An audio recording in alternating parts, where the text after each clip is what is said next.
Ever since I learned my first words, I've always been the talkative one. I love telling stories to anybody who would listen. In my early years, it would be retellings of things that I read or I watched or I saw.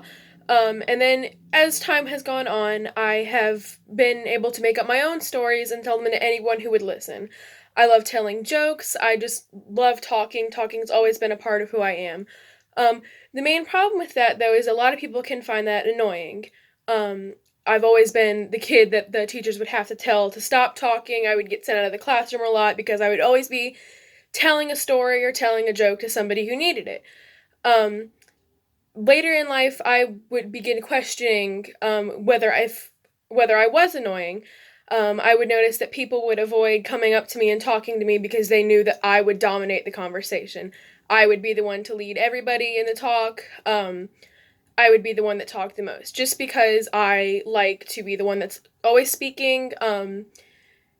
Is it a good trait? No, but I think that it's just a part of who I am. I really like telling stories, and I like to be the person to say something that can cheer somebody up, or I like to give advice. And in middle school, I became very self conscious about, am I talking too much? Do I need to stop talking? I would begin to not talk, and people would notice that, and they would get really concerned about what was going on, if anything was wrong at home, or like just something really bad had happened because I was never not talking.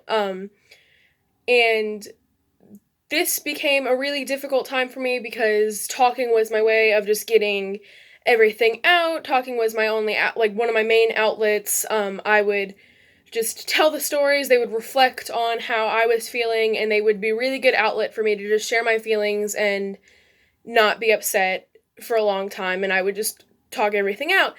And when I was in about 8th grade, I joined this thing called Freedom Readers, where a group of people, it was typically older women, I was one of the younger ones in the group, but we would get together and we would help these kids in these neighborhoods that couldn't read as well as some of the other kids in their school learn to read. We would read stories with them, to them, and they were about elementary school kids, and they were from elementary to middle school, and they just needed a lot of help reading.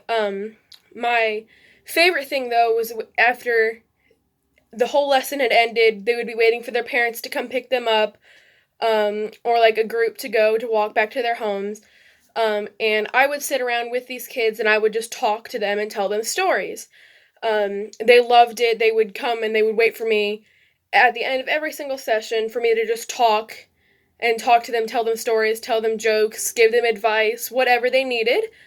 Um, and that became how I was kind of inducted as the favorite reader, the favorite volunteer at this program.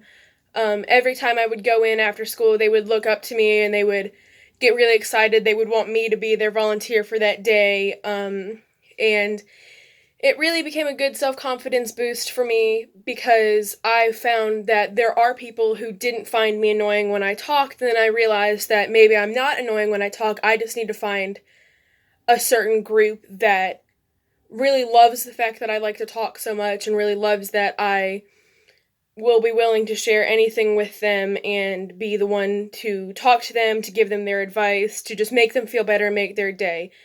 So, if there's one thing that I can give you to take away from this, it's to no matter what you do, no matter what you love to do, you will always find someone to share it with. Somebody will always love you for what you love to do. Thank you.